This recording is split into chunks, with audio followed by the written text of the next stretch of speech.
Hello and welcome to BookBytes, a book club podcast for developers. Today we're talking about So You Want to Talk About Race by Ijeoma Oluo. And we have joining me, I'm Adam, we have joining me Jason Staten, and we have a new co-host, Rizel Bobb-Semple. So welcome to the show and tell us a little bit about yourself. Thank you. So as you already said, my name's Rizel, and I'm currently a software engineer at a small startup called Botany, and the organization essentially aims to empower engineers. And I'm also the director of curriculum at another organization called G Code. It's a nonprofit that aims to increase like housing and tech skills among women of color in the Boston area. I've been like a big fan of BookBytes for a while. Like I always listened to it, and I always thought like Safia always had like such great takes. So I was really excited when Adam reached out to me and I was like, "Do you want to be on it?" And I was like, "Yeah, sure, but I'm in school right now." So I was grateful that you guys waited for me as well. Yeah, I started asking you like almost 2 years ago now. Yeah. Like in 2019. And then I was like, all right, cool. I'll follow up in 6 months. Yeah. And then what was funny is exactly 6 months later, I was thinking about you because of everything going on in our country with the murder of George Floyd and all the protests. And I was like, hey, how are you doing? And you were like, you're spot on, like to the day. And I was like, I wasn't even thinking about that. I was just like, I was like, know how you're doing. Exact date. I'm like, maybe he has an alarm on his phone. No, I showed you a screenshot that I put in my task manager. yeah. But the weird thing is like that task got put inside of another project for some weird reason got paused, and I didn't get notified of it. But That's funny. But yeah, I've been waiting for you to. What's that? No, I was saying I appreciate the fact that you reached out during those times. Yeah, because I had a couple of women, Black women on my team, and I just like for the first time in my life realized how important this is and how unaware I've been of this issue in America, like thinking that racism is over. Yeah. All right. Yeah, so this is normally a book club podcast where it is for developers, and we usually talk about books that are about development and technology and design and related stuff like that. But because of what we just talked about, this is really important. I think we have to talk about this. And I've been thinking more about these issues when it comes to books like Technically Wrong and the other book we read about machine learning. What was it? You Look Like a Thing and I Love You. Yeah. As well as Ara the Star Engineer, which is trying to bring more awareness to girls and people of color to get into technology. And then just seeing all the social injustice now that I'm becoming aware of. I think it's super important in tech. So let's get into it. I wanted to start with chapter 3 because chapter 3 is what if I talk about it wrong? And it's possible that we're going to talk about it wrong on this podcast. And the book actually says you're going to screw it up more than once whenever you try to talk about this, but that shouldn't discourage you from trying to talk about it. So yeah. Sorry, I'm laughing because we're like, who's going to talk first?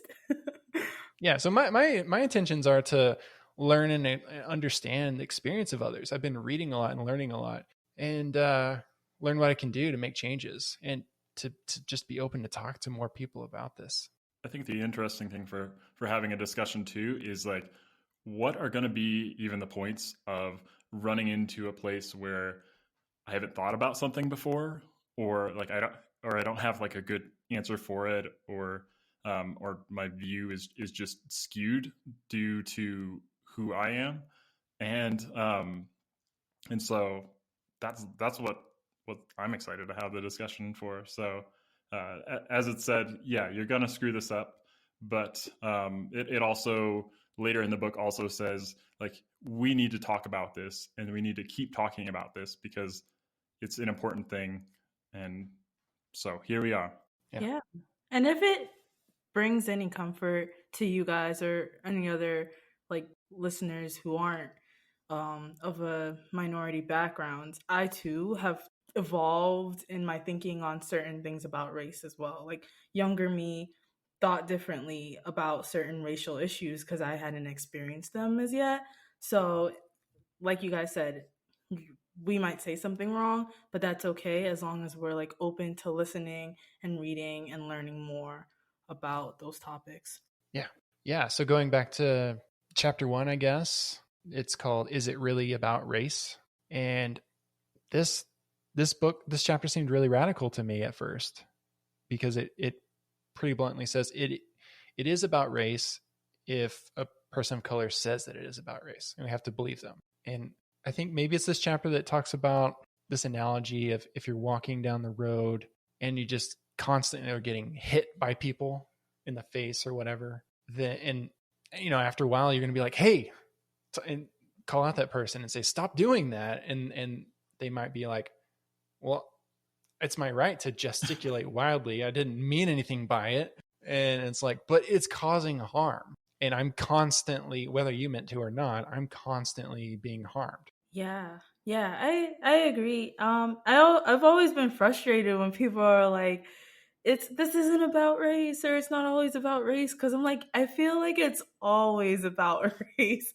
Um like that's just like how my life has been. And like I read I don't remember if it was like an article or a book or whatever by W.E. Du Bois, like a while ago, and he like talks about this concept called double consciousness, and it's essentially about like there's two, hopefully I'm getting this right, but there's like two like parts of this. One, white people's inability to see black people outside, or like see black people as like real Americans, and then two, black people's inability to see themselves outside of like the perspective that white people have for them. And like I completely agree with that, cuz like all the time I'm like, what did this person think of me? Or oh, like I probably can't do it cuz like I don't know, I'm just like making that assumption already because white people have kind of like created this society where I can't think of myself outside of that. So it's always about race because I'm always thinking about it and I'm always living it. The book specifically calls out that, I mean, everything can be about race, but it says like almost nothing can completely be about it. So, I mean, with that, with the mentioning of like punching somebody in the face just because somebody has the right to move wildly, at the same time, like, because it did affect that person, like recognizing that like it goes beyond like your own rights, and then also like your own perspective on it. Like you don't know all of the history behind something. And actually, one book that I read prior to this was Malcolm Gladwell's Talking to Strangers. And one major point that stands out to me in that book that's kind of carried on is that like you don't know all the history leading up to that point that you interacted with some other person. You don't know their whole background. And so keep that in mind when you receive a response from whatever you do. It's not that one isolated event. That's so true. Yeah. Dang, that's something to think about. Yeah, it also is one that made me think about police brutality as well. It covers the 2015 death of Sandra Bland and how that went down, because that was very much a situation where two people crossed paths that did not, like, he covers a lot of cases that didn't go well, but that one in particular, and kind of breaks it down as like two people who completely didn't understand each other and had deadly consequences to it. Like, and and so like that's something that I guess I went back to a number of times and thinking about while reading this. So I'm glad that I had read that, but this brought it to light again. Yeah, I'm curious to read that as well. Like that's like such a different perspective or such a different thought for me, because I don't usually think about like, oh, what has brought this person to where they are now, like regardless of race. Like how did their reaction, or was their reaction influenced by the rest of their life? So yeah. Right. Oh, and I forgot in chapter 1, there's actually two more things to determine if it's about race. Number one, a person of color thinks it's about race. Number two, it is if it's disproportionately or differently affects people of color. Or three, if it fits into a broader pattern of events that disproportionately or differently affect people of color. Yeah. One thing that stuck out to me was even like early in that chapter where she's debating with one of her guy friends about like, oh, like if you solved class problems, that wouldn't necessarily solve like race problems. And like that's so true. I think when I was younger, I used to think like, oh, it's just because like a lot of Black people are poor and we just need to make sure they're not poor. But then I like grew up and started experiencing things and I realized like it really doesn't matter because like she said, you have a Black sounding name or you live in this area, like there's so many odds against you. And it just reminds me of a song by Jay-Z. I don't remember the title, but it's like essentially in the song he's saying it doesn't matter if you're like a rich N-word or like a light-skinned N-word or whatever, you're still going to be viewed as that in America. Yeah, I like the call out too. It's just like, are Black people poor for the same reasons as whites? And obviously no, like that's not the case. And so when you try and solve it from that perspective of being a white person, like you're looking at like poor whites is general, like because that's what we have the best ability to empathize with. Because I will like I as a white man will never have your perspective, Rizel, and like the best I can do is like hear from you on it and try to recognize it, but like I don't know what it's like to get rejected or overlooked for applying for jobs, because honestly, like my name's Jason, and there are so many Jasons at work that when people try and autocomplete, my name doesn't show up on the list, and people get concerned if I still work there. So like, wow. and I'm like, you got to type the last letter too. So that's so funny. Wow, I mean, that's very interesting.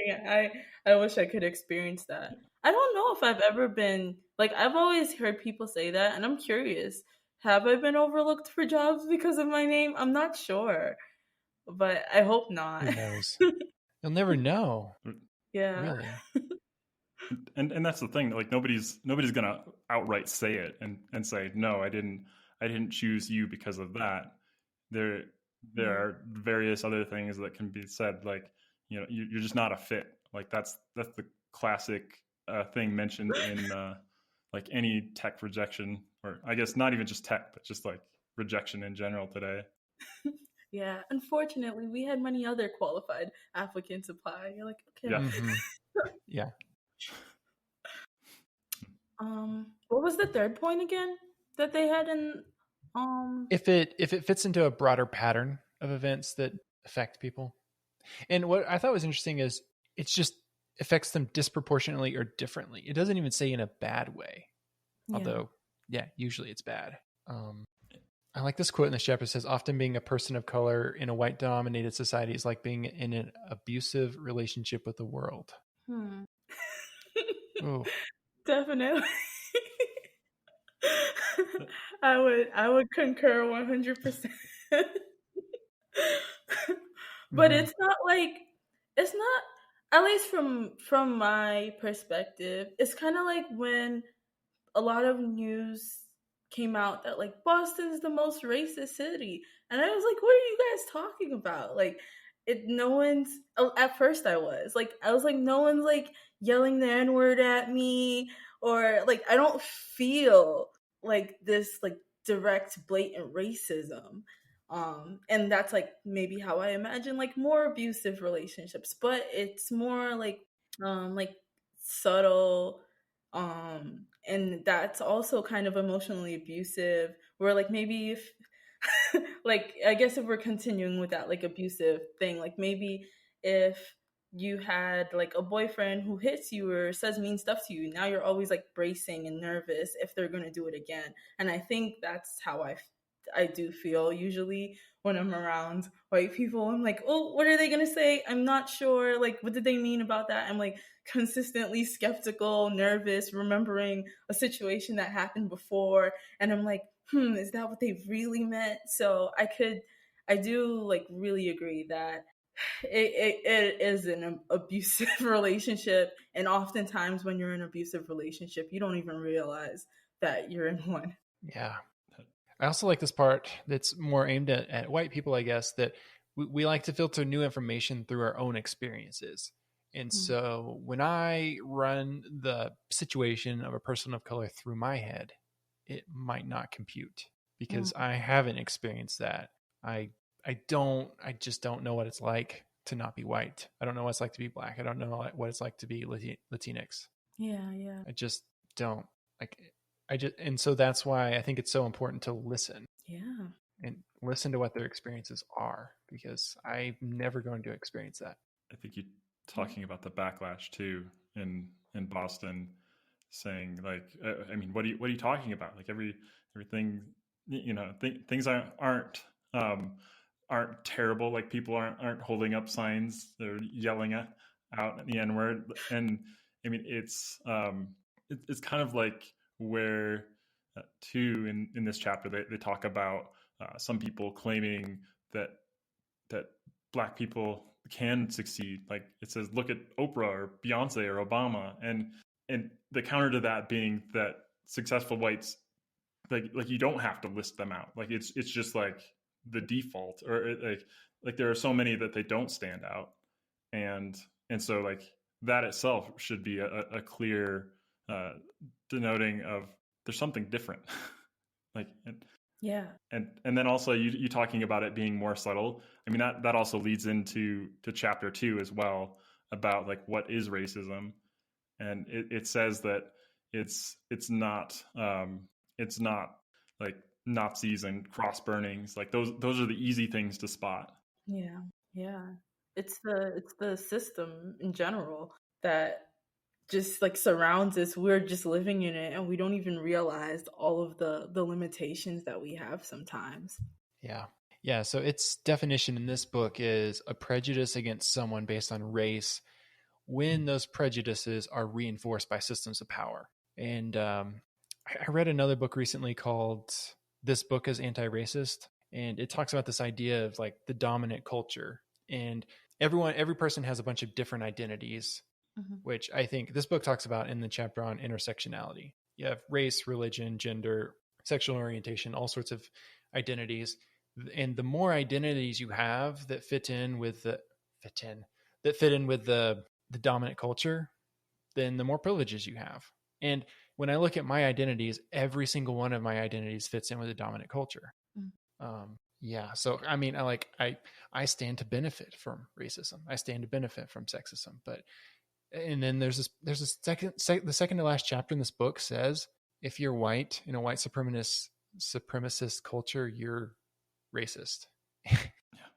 And of course she goes on to say, like, we can have multiple, we are all a multiplicity. Like, doesn't mean I'm racist all the time. But because I stand to benefit from it in this culture, I guess I kind of am racist sometimes. And when I look back on my past, I can see how I've been racist. I can see how I thought racist things. And it's easy to say, no, I'm not racist. I never in my past would I have said I'm racist. And right now I wouldn't say that I am. But maybe in the future I'll look back and see that I was. Yeah. But Ibram Kendi, I think is how you say the name of the author of How to Be an Anti-Racist. I haven't read that book yet, but I heard this thing he said. And he said, you can be anti-racist in one moment and then turn around and be racist in another moment and then do something anti-racist in another moment. Like, all of our actions don't always line up to be like one thing or the other. Yeah. And do you all feel like if someone had said, oh, you're racist or something, do you feel like horribly offended? I'm just curious. Like, I've always wanted to like talk to like white people about like how do they feel Yeah. about those type of things? Do you feel like, oh my gosh, how could I be? I'll say before I read this book, I would have been hurt, but I hope that I would have looked at the specific actions, thoughts, and mindsets, and try to analyze it and consider it and change. Yeah. But after this book, I wouldn't be offended at all because I know that I do racist things sometimes. Yeah. I try not to. I'd say that I align with that, Adam, where probably would have had a kind of response, like getting on the defensive, but like as an initial response, because I wouldn't think of myself like that. But particularly when looking at the definition of racism in this book, is seeing that it is a prejudice due to a system of power, and like that imposes on me that, much like I stand to benefit, I do benefit from it, and and I am influenced by it in a way that affects my actions, and so like now reading it, it is kind of like what it talks about in Check Your Privilege. Same thing of like getting called racist. Like, I mean, that's not something that I aim to do, but it's also something that is like you're getting called out for the purpose of being asked to change, or like to assess, like self-assess. Like, I mean, it's as like an analogy. I mean, they say like if somebody's not giving you feedback, like if you have like a coach in sports, like if you're not getting feedback from them, like you can tell like they've given up on you. Whereas like if you're getting even negative feedback, like they know that you can do better. And I mean, especially after reading this book too, like getting the perspective that for you or any person of color to go and tell me that I am a racist, or I am being racist, that like that's putting yourself on a limb too. Like that's not just an easy thing for you to throw out without like potential consequences to it. So once again, it like the response to it should not just be in the defensive, but rather like a almost like a thank you, or like appreciative, in that like I didn't realize what I was doing. Yeah. And you bring up a great point. I don't think, maybe once I told a white guy he's being racist, I don't think I've ever wanted to. I've always been like, I don't want to hurt their feelings or make them feel uncomfortable. But I felt encouraged by, even, and I know I might be skipping ahead, there's like a part in the book where she mentions like if someone kind of says like a joke or a microaggression, to say like, what do you mean by that? Like, why would you say that? Would you say that to a white person? And I'm like, okay, I'm gonna do that from now on. Because sometimes you do need to call it out. And sometimes, like, just know that personally for me, I don't know if other Black people do this, I try to check my privilege too, because I have privileges of my own, where like at first I didn't have a lot of money, but now I'm a software engineer. Now like I make 6 figures. So like sometimes I've been talking to my friends and they're like, we can't relate with this anymore, Rizel. And I'm like, I do need to check my privilege. They're not able to do these things that like I can do now. So in the within that concept of intersectionality, I regularly try to figure out like, I know they say Black people can't be racist, but was I being colorist or classist or something like that? So for white people to do that, it's not like an isolated action for them to only be checking their privilege. I think everyone should be. Yeah. Why don't we jump into chapter 4 about privilege then? Because we've talked about it quite a bit, but like, what is it? And the definition I think she has is an advantage or set of advantages that you have that others do not. Like it's really pretty simple. Yeah. Some people have more advantages in some areas than others. And honestly, just by having white skin, I have advantages. There are hardships that I haven't had to go through. I've gone through some hardships, but it doesn't mean I haven't worked hard. It doesn't downplay any hardships. It doesn't downplay that I haven't worked hard. It's just I haven't had any hardships because of the color of my skin. Yeah.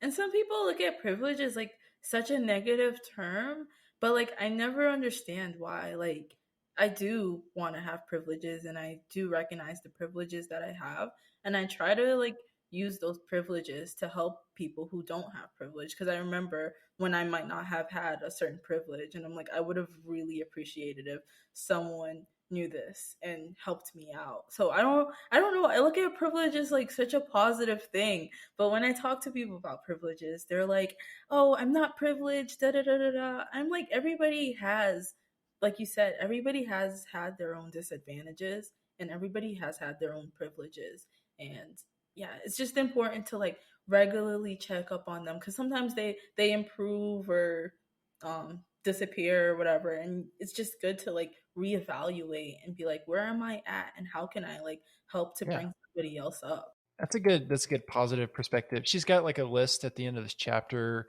of examples. Like, if you have this privilege, maybe you can do this. Like, were you able to get a fancy private education? Then use your financial security to help improve public schools. Yeah. And it's a list of a few things, and you kind of have to examine it for yourself and see what you can do.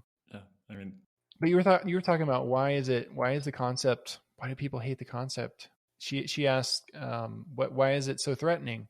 And one answer is that we don't want to think that we're harming others, because in order for one person to have a privilege, that means someone else doesn't. Because if everyone had the privilege, it wouldn't be a privilege.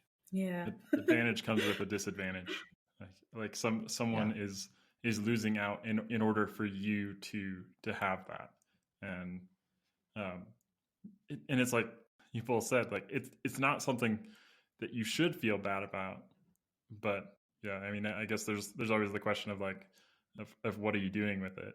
And I like the exercise that the author even has you do is like go and make that list. And it says like don't talk about your disadvantages right now.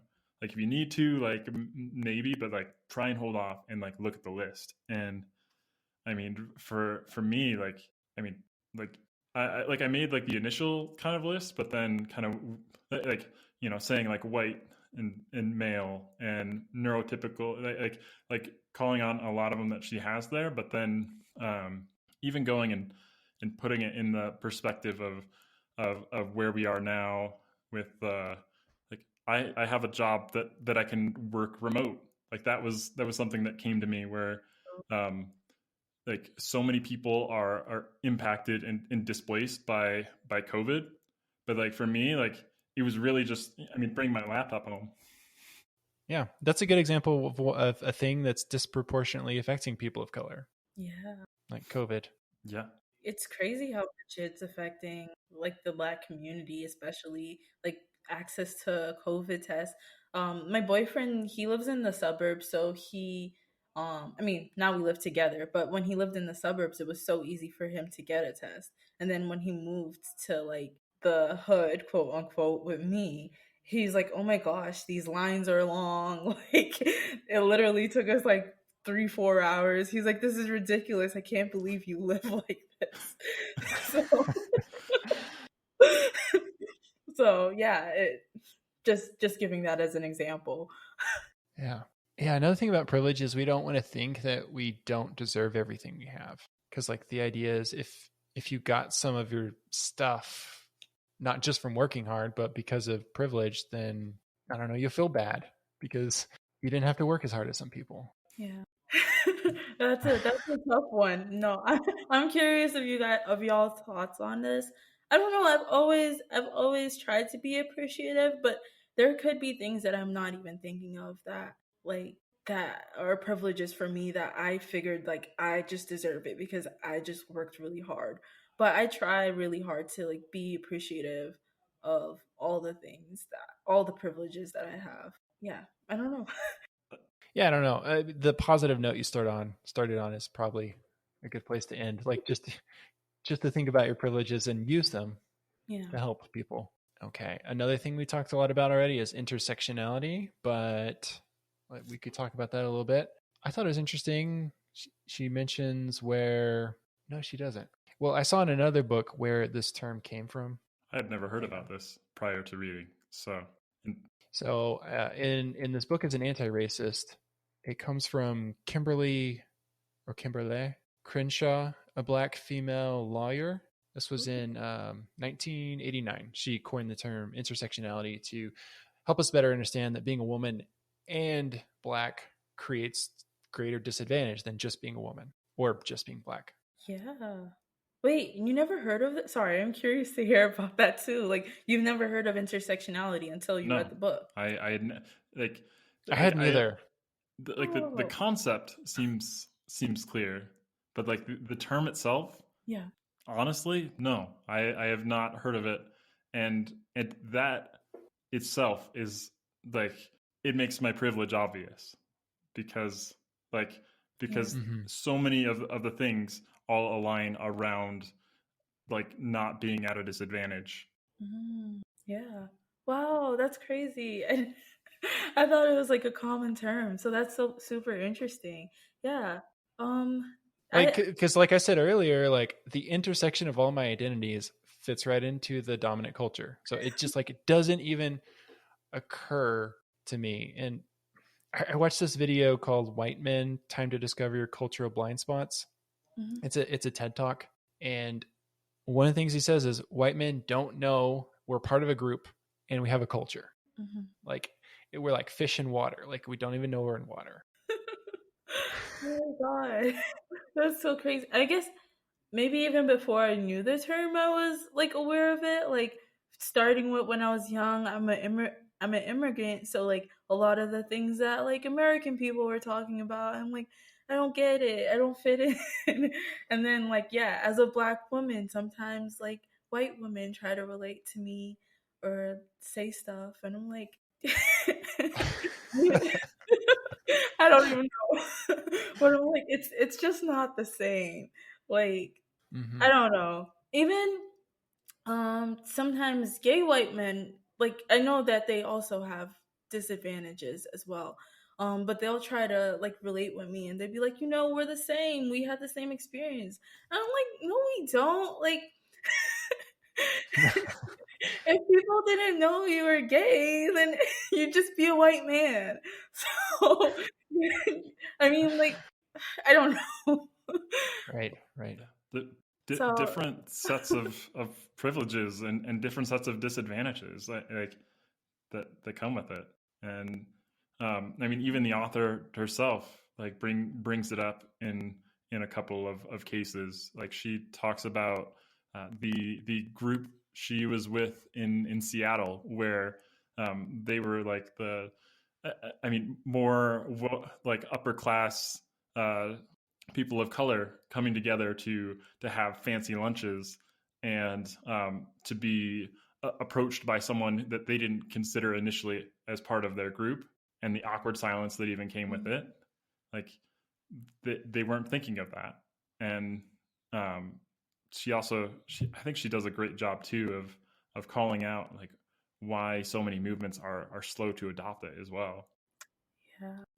Yeah, she's got a great quote here saying, as a black, queer, middle-class woman, my queer identity may often be overlooked by anti-racist or feminist movements. My female identity may be overlooked by anti-racist or queer movements. My black identity may be overlooked by feminist, did I already say that one? By feminist or queer movements. And my middle-class identity may well cause me to overlook poor people in all movements. And when that happens, none of them can really help me or many others. So she talks about in all these movements how important intersectionality is. Yeah. One related thing in software that I thought of while reading this as well is the notion of accessibility when creating software. How oftentimes like software, like we make it as like able-bodied developers, like with good eyesight, so we can see our gigantic monitors full of code, and don't consider those that need like assistive devices in order to use the software we create. And a lot of times like companies are slow to adopt it as well, even when it is explicitly brought up, because of it slows things down. Like it doesn't bring us business quickly. Like, and it makes you have to think about, like, how would somebody use this if they don't have 100% of vision, or if they don't have like two hands or one hand, like like and Yeah. I don't know. I guess that's kind of a way that came back to me as well, is like you have to consider those things, because the flip of it is you will continue to have that group be underrepresented in using your software. Because I mean, I've had pushback at work before that said, like, well, we don't have people with visual impairments using our software. But there's the flip, is like, are people with visual impairment not using your software because they can't? Like, Yeah, what if they want to? right. I heard about Yeah. someone complaining on Twitter the other day about websites or apps that require you to use a desktop computer to um, delete your account. Oh, It's like, what if your phone is your only device? yeah, that's not cool. Yeah. And yeah, I hadn't really thought about accessibility so much until I seen it starting getting popular on Twitter. And I saw that, I don't know if you guys saw this like viral video of this girl using the assisted features on there, the accessibility features on there, and I couldn't believe it. I'm like, wow, like I really need to, when I code, I need to think about others, and not just myself, because this is crazy. Like, it's so hard to use applications if you're blind or have any other like handicapped or impairment. And I guess like what you're saying is some things could be the same in the world, where like white people are creating systems, maybe not all the time to intentionally hurt like minorities, but it does, because they're not necessarily keeping us in mind, because it doesn't make them money, it's not bringing them business. So they're like, we're making this for people like us who will use the product, and we know they'll give us money. Yeah. Yeah, and I saw a guy on Twitter recently say whenever he goes to IKEA, he has to bring his own hand sanitizer, I guess, because their automatic soap dispensers don't work for his color skin. Like, you have to have light skin to get that to work. Yeah. No, It's oh my like, God. where were the black engineers when they made that? When I learned that, that's why like for like sinks and like hand sanitizers, I like stand there for like so long. I feel like, and when I learned that's the reason, I couldn't believe it.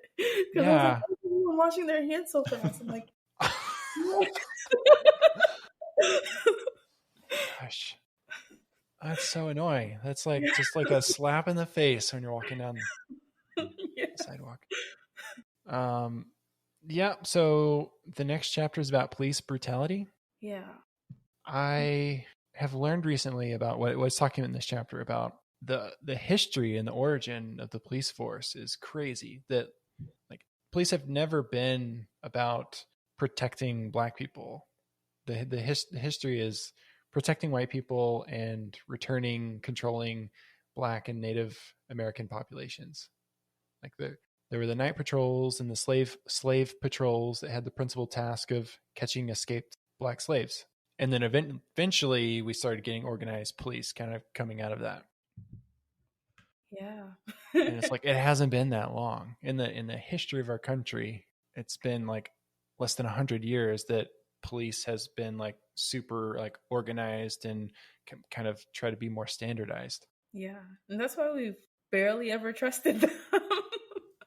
Yeah. Like even if like I saw something bad going on to another black person, I'm very hesitant to call the police, because I'm like, they might make the situation way worse than it needs to be. Because like you said, their goal is to protect like white people. I even read this article that said police used to, I hope I'm not getting this wrong, but police used to um do like calls that EMTs do right now in like certain areas. So like if someone got hurt, like police would go for it.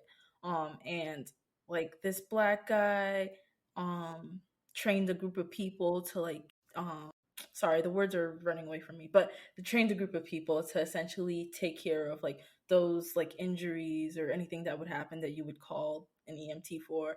And it started getting big, but I think they discontinued it and like went with like the official emergency system thing. I have to make sure I'm like, Did you hear about this on Code Switch podcast? I don't think so. I think I just like Okay. read an article, but did they talk about this on Code? Yeah, I heard about it on Code Switch.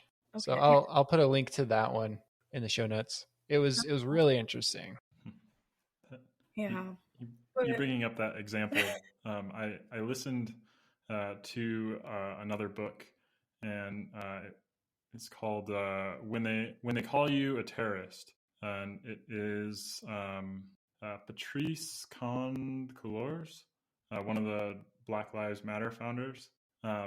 She in it wrote about her brother, who I don't remember what he was not neurologically the same as so many of us, and like not normal, or what, I don't know what the term, neurotypical. There Not we go. neurotypical. So like as he showed those conditions, like he would become like very like aggressive and not like realize it himself, like when he'd be having an episode. And she talks about a case where they couldn't take him to go and get medical help due to not being able to afford it, I believe. And so they said like one of their few resources that they debated with was calling the police. And she actually talked about a case where they called the police in order to help him get through this, and was like very clear to say like you need to recognize like he is physical and is not like you need to see where he's coming from, and ultimately wound up having to send them away for fear of like the response they might actually have to him being in that episode, because he was a person of color, and they didn't like a person of color who was not mentally stable at that point. And so like I don't know, that just made me think of it like where like alternative means had to be like they had to seek out alternative means in a way that most whites would never have to consider. Yeah. Because like police are here to protect and serve, but not us. So we have to figure out how to like protect and serve ourselves, which is sad. I've heard so many stories similar to that of like people like who aren't neurotypical and like them being injured by police or something like that, and it's just so heartbreaking and annoying. Yeah. Oh, I actually have a question. I hope it's not like a bad question, but essentially, like I know like a lot of people like once the George Floyd thing happened, they became like increasingly aware. But I'm curious, like why weren't people aware before? Because that part like a little bit annoyed me. Everybody's like, "Wow, I can't believe this," and I'm like, "What about all the other killings that happened? What happened like that made this light bulb go off in everyone's head?" Yeah, there's a Code Switch episode about this. They were like, "Why now, white people?" That's a hard question to answer for myself, but I've started to become more aware about it before this, and I wanted to read this book for a year or two before, and some other books as well. But I don't know, didn't make it a priority. Yeah. And then I never paid attention to the news. I feel like that's kind of a privilege I have, that I can just shut out the outside world. I don't have to think about the news. And then when COVID happened, I was looking at the news all the time. Okay. And then there was like nothing else to do when George Floyd was murdered, and it was like the biggest news story. And for me, I had 2 Black team members on my team, so it was like another huge deal. If they weren't on my team, I don't know if I would have thought about it for more than a couple of weeks, honestly, to be honest. I hate to say that. Yeah. No, but it's honest. So it's kind of like you had people you knew, and then also the news about it was like blaring in your face. Yeah. Okay, cool. That makes sense. And like my team was very open and honest about it, and I could see, like, I don't know, like it's this whole world that I wasn't aware of, that I really got emotional about it, seeing the reactions to it, and normally they might not talk about everyday racism. Yeah. Okay, that But we makes started talking about it more after that, and I was like, you know what, I'm gonna read this book, yeah. and if anyone else wants to join, we can do a book club, and that's what we did. I respect that. And I understand that. It's like police have been like such like scary figures in my life. So it was just so confusing. Not like for you, but like from everybody. Like my job at the time, they like they were trying to help, and it was like good intentions, but they like called me every day on Slack. They wanted to talk about it again. What could we do? And it was like, this is like overwhelming. I don't want to talk about it because this seems to happen every summer, in my opinion. Like Tamir Rice, Trayvon Martin, and all those people. I'm like, I'm almost like close to desensitized, or like trying to like curate my Twitter so I don't have to see it anymore. Because I'm like, it's at the point where like if police pull me over, I'm like terrified. Like, police pulled over my boyfriend and I once, because we were like going like 10 miles over the speed limit, and the whole time it was like nervous. I'm like, this is the time that like we might die. Let me get my phone out. I mean, fortunately, nothing happened. It was it was like a normal interaction. She was just like, do you guys know you're going over the speed limit? But you never know when it might happen. So that's like interesting to hear that, like, because of your experience, you haven't had to like really think about it as much. Yeah. Yeah, that makes sense. I fall into a similar camp of not watching a lot of news, and I mean a lot of it stems from like things getting sensationalized a lot, in that like or like I get drawn into like the wrong parts, like that I don't know, aren't really like worth spending a lot of time on, like and I don't know whether it's like a so, I don't know, sometimes it's like politics is such a huge thing, and I mean she deems it as like is especially politics at the national level can be like big sexy elections that lots of money are poured into, but in reality, like how much control over that do I really have? And so like I found myself like getting pulled into that when it's like that's the wrong place. And so that was a driving force for like separating myself off from a lot of news.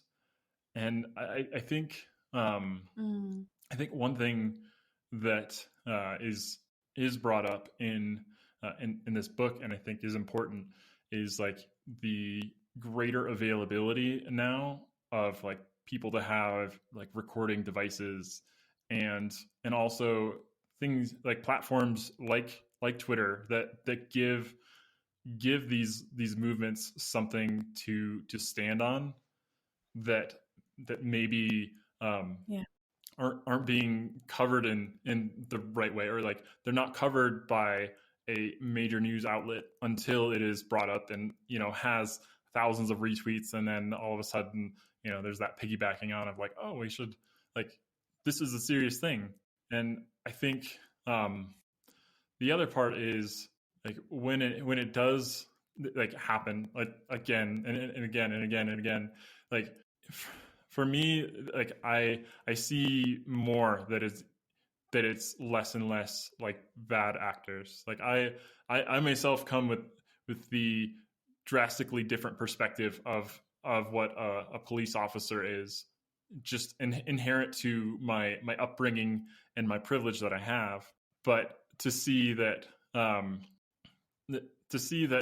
like systemically Black people are affected. I mean, not just Black people, but also persons of color are affected dramatically more than me by police, by seeing things within, like, reading the book technically wrong, where like our data sets are skewed. So like trying to do sentencing automated, like that is perpetuating racism.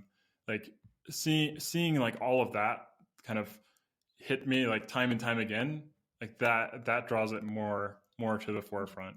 And with it, like I say that, but at the same time, I would say that I would not call myself like an activist and doing the things that are called out within this book towards the end. Like I see these things, and I mean, to be honest with you, like that is not the point that I have gotten to yet. And it and I've reflected on that, and questioned myself as to why.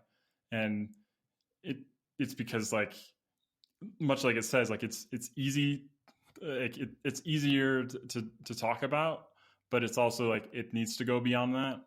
And so, like, that's even kind of the thing that I'm pondering, like, through reading the book, pondering through this conversation, is like what are the next steps of it too.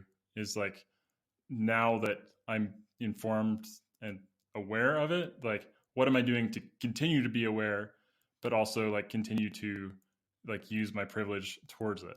And that's something that I haven't made that step towards. Like, my point that I'm at is, like, I've finished reading this book, and I've read a lot of the things that were suggested to do, and now I'm kind of at this point of where do I go from here. Yeah. Do you feel like overwhelmed by the options, or you just don't feel like pulled to doing some of them? Because, like, I'm not like a person that would like go on protests and stuff like that, because that's like outside of my personality. But I still consider myself an activist because I try to do like other things. I mean, I would say, like, it's a matter of just like doing it, like choosing something and going towards it. And I would say, like, yes, like the problem as a whole is massive and daunting, but it's more like, I don't know, like what is going to be the thing that, I mean, it is like I guess more of a habit, or like a regularly done thing too, because I would say some of the things that are called out towards the end are support businesses owned by people of color. Like, I mean, that is a thing that needs to be done, like, on a regular basis. It can't just be like okay, well, I went out to dinner here once, or okay, like I did this and now I can check that box. And instead it's just like what can I do to make something more normal part of my life, like as a habit. Like that's more of where, like, I'm not sure of or not at yet.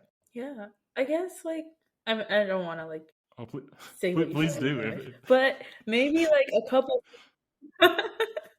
maybe a couple suggestions that are like less overwhelming or less like common of what you would do is like you're in tech, so maybe figuring out like how you can mentor at certain organizations, like the boot camp that I graduated from called Resilient Coders, is mainly for like Black and Latinx students or people to learn how to code. And like every Tuesday and Thursday we have like engineers come in and help us with the projects that we were working on. So like maybe something like that could still be like regular for you, not disrupt your everyday life, but but still like be something you're interested in as well. Because like even I may not always support Black owned businesses as much as I need to, because like I'm automatically thinking of like, okay, let me buy food at this place, Domino's. I'm not like thinking of this Black owned pizza place, which is something I need to work on. But like I try to do other things that I'm like, this is something like I have a deep interest in, and like something that I can easily put into my schedule without it feeling like overwhelming. So like that's, I guess, like a suggestion. Maybe like think of something within like the tech realm if you're like super passionate about tech. That's but yeah, a good call out. Like, I've in the past done teaching at a boot camp, but have allowed that to dwindle. So, and it is, I mean, it's just a rewarding thing in general. So, I mean, that's definitely worth digging at. And I mean, one other thing that I had thought about a bit was just the author's recommendation of like asking like why is there not a disabled person or person of color like in the room? Like on that note, one of the things that Domo strives for is to have candidates like for any open position to find an underrepresented candidate to interview for it. And I've brought it up a little bit at work, like when we've done some interviewing to see like how are we doing on that front. And I mean, some of the numbers like reported back is that like Domo's doing better, but like I think making, I don't know, like reaching out to HR and making that more visible is something that has lingered on my mind of like how do we like for sure feel like we're achieving what we aim to do rather than patting ourselves on the back for putting in a small effort. And so like I guess keeping our company honest is something that comes to mind as well. But thank you for the suggestion. Yeah, of course. And I would say you're still kind of doing activism in a way. We're talking about this book. Thanks. So you can still consider yourself as such, in my opinion. All right. There's so much more in this book that I feel like we don't have time to talk about. You know, affirmative action, the school to prison pipeline, cultural appropriation, which I feel like is something I still need to learn more about.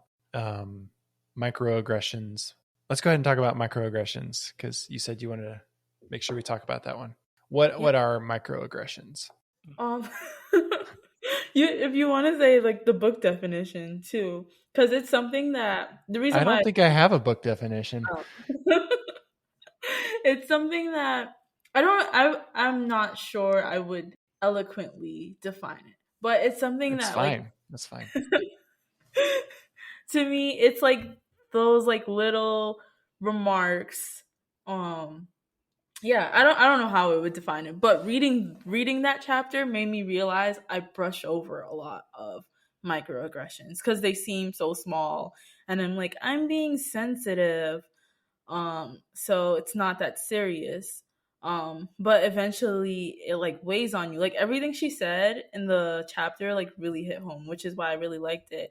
And I realized like I really need to continue to call out microaggressions. Like I mentioned before, when she's like asks, why are you saying that? What does that really mean? Because I think in my I like what she said. Just ask those uncomfortable questions. Like, is this something you would have said to a white person? Yeah. Or how exactly was I supposed to take what you just said? Yeah. Or like if it's a joke, like explain to me how that's funny. Yeah, exactly. Right? Like, and it's if you make someone explain their racist joke, like you can't justify that. Now it's uncomfortable. Now you've called them out, and it's without both of you feeling like, at least for me, like it makes me feel way less uncomfortable asking and more empowered asking, because when people say stuff like that, those questions are just in my mind and I'm never saying them out loud because I'm like, I don't want people to view me negatively. That, to me, that's how I feel about microaggressions. It's not like something that's obviously racist, and like I feel like if I call it out, everybody's gonna be like, okay, Rizel's making it super awkward at the lunch table again. So I try to like keep those to myself, or like sometimes I just won't even notice them until later when I go home, or I like tell somebody something and they're like, that's crazy, why would someone say that to you? I'm like, oh shoot, yes, that was very awful. And I also like that she pointed out that they culminate, like they start to like pile up on each other. And I would agree, like many times in my life, like microaggressions, it's like, oh, it's just a little small thing. Eventually it just piles up to the point where you're like, this is stressful, I'm getting anxiety over it. That happened at my last job where like I was hearing so many small microaggressions, brushing it off, people saying like, oh, I'm surprised, like I'm really impressed. They're like backhanded compliments. I'm really impressed that you like work here. and you don't even like have your degree yet. Like, I don't know how you pulled that off. And those kind of comments they hurt. But I tried to brush them off, and eventually so many of them started coming in that I was like, I cannot do this. It's to the point that like when I try to do my work, all I'm thinking about is those comments and feeling like a lot of pressure that like I have to prove myself. Yeah, that's all I have to say. Yeah. Gosh. She gives a ton of examples of these little things people say. Like, oh, here's one. Like, you don't sound black. Yeah. I went to a protest in my city, and someone got up and spoke and said a lot of her friends will tell her she's not white. I mean, sorry, a lot of her friends will tell her she's not black because of the way she speaks. And it's like what's the definition of that? If my skin is black, you know, like what do you mean? Or you're so exotic. I've never heard anyone say that. And like, I don't know, for me, I don't see racism. Like, I don't see these microaggressions. And if they are around me, I don't notice them because I'm not in tune to picking them up, like, and noticing them. I'm trying more and more to notice them, especially myself. Like, I think it's so hard in yourself to notice unless someone's calling you out. But I've even started doing it with my son. If he says something that's like, huh? I'm like, explain to me, how is that funny? And it's probably just something you heard friends say or something. Yeah, that's really important. I love that you do that. To be honest, some of the microaggressions she pointed out, I think I only heard those ones on TV. Some of those on TV. They were like stereotypical. Yeah. Microaggressions, or like, you know, Black people don't all have the same experiences. So some of them I was like, I never heard that, but like, yeah, people say that. Yeah, I did read a book that's like a young adult book where I heard a couple of these. One of them said, you're so pretty, really exotic looking. And then another one, her classmate said, oh, I had no idea your mom was white. What did he say? Oh, I had no idea your mother was white. I guess that's how you get your good looks, I guess. Whoa. And at first she's like, wait, what? Yeah. And her response was great because she said, so you're saying that the pretty part of me came from my mom, and if I weren't pretty, then that would have come from my dad? And he's like, no, that's not what I meant. And yeah, he gets all defensive. I find it interesting that, Rizel, that you talk about like you being uncomfortable because of something said or done to you. Yeah. But you also like you don't want to make others uncomfortable when like you yourself are in that state of discomfort. And I mean I can see why, like, because it is like putting yourself out there, and like you don't want to be perceived in one way of being like oversensitive. But I mean, it is like Adam called out too, is that it's also often not visible, or I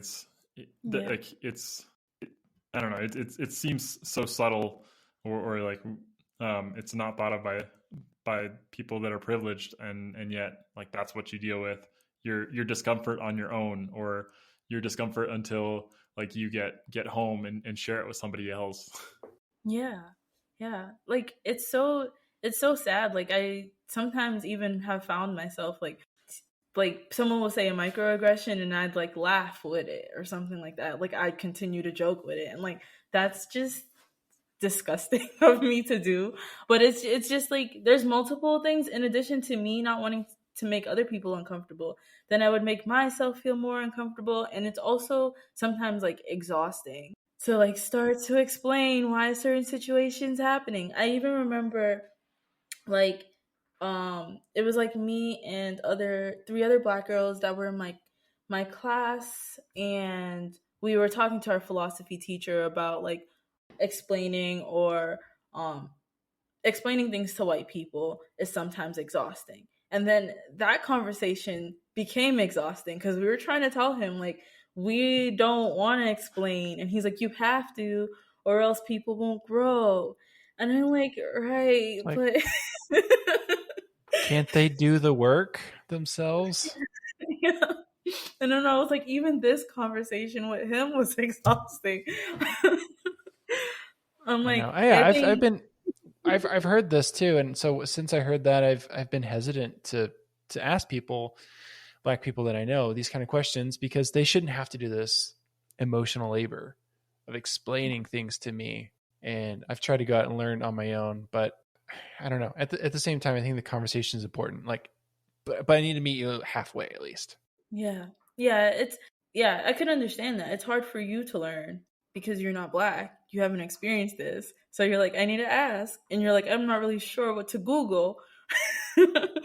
Like, so yeah, Yeah, and there's also this fear of like asking something that's offensive. yeah. I want to learn, but I don't want to ask something that's offensive. Yeah. I think that all kind of circles back around to the initial part of the book as well, is like when you're going to have a conversation about race, that you are like stating your intentions and what your priority is with that too. So then it doesn't, like, the conversation doesn't have to start from a microaggression being called out, and instead, like, Adam, like, you having read this book to ask, like, what are microaggressions that you faced, like, that's a different way to enter the conversation versus Adam, you having done a microaggression, and Rizel having to say, would you have said that to a white person? That's a good point. That's true. Stating the intention before would clear a lot of things up. Yeah. Yeah. Do you have any other examples of microaggressions you want to share, or anything else about it? I think we could probably move on. I have I mean, I know Jason wanted to know like a hair story. I've had people like touch, like, it sounded like nice intention, you know. They're like, "You do? Can I touch it?" And I'm like, "Oh, whoa, no!" Like that makes me feel like I'm a zoo animal. Like, and they don't like say, "Can I touch it?" Then wait, they just say, "Can I touch it?" and then reach for it. That's like asking if you can try someone's food on their plate, but just reaching for it. Yeah. It's like, whoa, common courtesy, boundaries. But I know like one care story that did bother me was I was just getting into like tech, and I had joined this program called Hack Diversity, and like the night before I got my hair done in like these purple um these purple fake extensions. Like they were like faux locks. They're in my LinkedIn photo. Um, and I was like, wow, I'm looking cute. You know, I was very feeling very confident. And then Hack Diversity had us talk to other employers to practice mock interviewing. And two of the interviewers, I think, said like, oh, if I were you, I would change your hair because no one's gonna take you seriously this way. And like that like shot my confidence a lot. Like I didn't even want to talk anymore because I was like, I thought I was looking great. They're like, it's too crazy, it's too wild. And I completely disagree with them because I've been at tech companies and I see white people with crazy color hair expressing themselves. So if they can, I can as well. And I also feel like it helped people to recognize me more because they saw my like face and my hair on Hack Diversity's website. So when I started my job, people were like, "Oh, I know you. You're like the Hack Diversity fellow." So I didn't listen to them, but at first it hurt. Yeah. And they probably thought like they were giving you helpful advice. Yeah. like, oh, this will help you if you just knew to make your hair more, quote, professional, that you would have a better chance. Like, what is professional hair? Yeah. And it's the way he said it too. He was like, "How attached are you to the hair?" And I was like, "What? What is that?" It's attached to your head. That was so confusing, but yeah, he probably was trying to help, but didn't come off well. Yeah. All right. Well, let's go ahead and wrap up the book. We kind of already talked about the last chapter about, talking is great, but what else can I do? I'm in the same boat as Jason. I need to think about what I want to do. It's really important to me. And so far I've been in the stage of learning a bunch. And now I want to start helping. I want to start doing things. Yeah. I feel like it could become almost like how when you're trying to get into tech and you're just watching a bunch of tutorials instead of like just make your application. Oh, that's such a good analogy. Been watching a ton of tutorials. But I could understand because it's like nerve-wracking. Like, where do you start? I mean, if you guys want, I currently quick plug for G Code. So like I mentioned, I am an exec lead at this program called G Code House, and we essentially like introduce women of color ages 18 to 25 to tech. So if you guys ever wanted to volunteer in some aspect, I will welcome you because it's just me and two other women who are like really leading it, and it's a lot of work.